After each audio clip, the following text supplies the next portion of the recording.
Este é o livro, o devocional, Colocando a Vida em Ordem. 31 dias para organizar e transformar a sua vida. Hoje eu vou ler o capítulo 2, que é Não Jogue a Toalha, baseado no texto de Mateus 14, 22.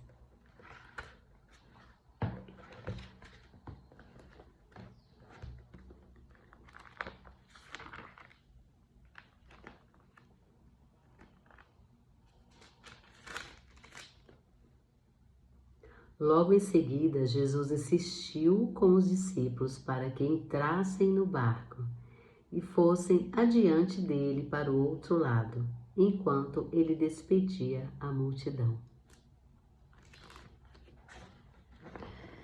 Vamos lá. Dia 2. Todo mundo tem uma missão na vida. Alguns foram criados para estar em evidência, ao passo que outros jamais estarão sob os holofotes. Embora a maioria tenha a tendência de valorizar quem ocupa uma posição de destaque, isso definitivamente não significa que a missão que não é vista por um grande número seja inferior ou até mesmo que a pessoa com visibilidade esteja de fato cumprindo o seu propósito divino. De alguma forma, todos nós temos o poder de influenciar e viver de maneira extraordinária nessa terra, mas cabe a nós termos coragem para enfrentar as adversidades ao longo da jornada, sem desistir e terminarmos a missão. A passagem de Mateus 14 nos apresenta duas missões, a dos discípulos e a de Jesus. A primeira era muito simples. Eles teriam que entrar no barco e atravessar para o outro lado. A segunda também não parecia complicada. Jesus teria que despedir a multidão. Duas missões, dois objetivos claros que precisavam ser concluídos. A vida é feita de missões triviais e complexas. Algumas são cotidianas, enquanto outras são mais demoradas e difíceis. De qualquer forma, cada missão tem o seu grau de desafio, o seu tempo determinado para acabar e o poder de nos encaminhar para mais perto da nossa grande missão de vida dada por Deus. Você tem uma missão para existir. Uma missão desenhada pelo Criador que combina perfeitamente com as habilidades que já carrega e com aquelas que ainda irá adquirir, se não desistir no meio do caminho. Eu tenho a minha missão. E uma das perguntas que mais recebo é se algum dia já pensei em desistir ou se houve momentos em que quis abandonar tudo e não ser quem sou hoje. É claro que sim. E não foram poucas as vezes em que vivenciei situações tão doloridas e obscuras que pensei seriamente em abrir mão de tudo para voltar a ser quem eu era antes de ter aceitado a missão. E aqui chegamos em um ponto importante. Ninguém pode cumprir uma missão que não aceitou previamente. Muitos desejam assumir os riscos da missão apenas após compreenderem o que terão que realizar. Quais possíveis ameaças, problemas ou recompensas virão, mas isso é irreal.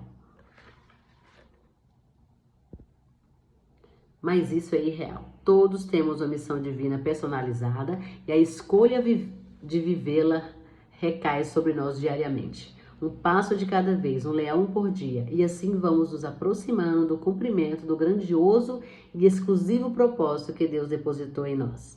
Não conhecemos o futuro, mas sabemos que já está lá cuidando de tudo e lutando a nosso favor.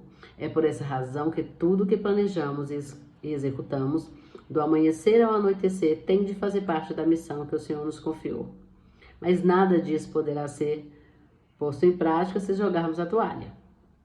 Jesus disse para os discípulos entrarem no barco e irem para o outro lado. Aquela era uma ordenança e esse trecho é interessante porque normalmente Cristo falava de maneira convidativa. Aqueles que quiserem, se puderem, façam isso, mas não nessa passagem. Nela Jesus age diferente, pois os discípulos já haviam aceitado a missão. Uma vez que passamos a andar com Deus, Ele é quem dita as regras. A missão é dada por Ele e se desejarmos realizá-la, precisamos obedecer, ainda que de imediato não entendamos. A história continua e o livro de Mateus nos conta que os discípulos entraram no barco com a pequena missão de chegar ao outro lado da margem. A Bíblia está repleta de narrativas acerca de missões que foram delegadas às pessoas. Não comam desse fruto, construam uma marca. Liberte o meu povo do Egito, destruam ídolos, todos os ídolos. Vá até aquela cidade e pregue o arrependimento. Todos os homens e mulheres das Escrituras tinham missões para cumprir. Ana, Adão, Esther, Daniel, Abraão, Davi, Débora, Sara, José, Paulo, todos tinham grandes missões divinas e, assim como os discípulos, também tiveram de enfrentar incontáveis resistências na trajetória.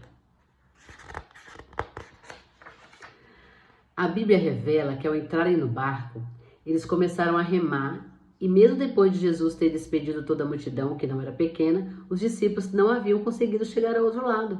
Na verdade, após horas tentando completar a pequena missão, a palavra nos afirma que eles estavam no meio do mar quando o barco começou a ser açoitado pelas ondas devido ao vento contrário. Ali, diante daquele aparente caos insolúvel, eles tinham uma decisão a tomar: seguir em frente e cumprir a ordem de Cristo ou retornar para a margem de onde haviam partido.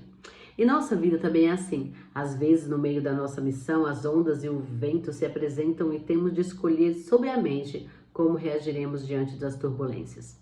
O problema é que nesses momentos muitos se desesperam e permitem que toda a sua paz, alegria e esperança sejam roubadas ou destruídas por uma circunstância natural. E com isso, acabam voltando para o lugar de onde saíram, ou pior, morrendo onde estão.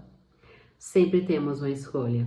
Por mais dolorida, custosa e assustadora que seja, os que completam a missão são justamente os que perseveram, apesar dos obstáculos. Nunca saberemos o nome daqueles que desistiram.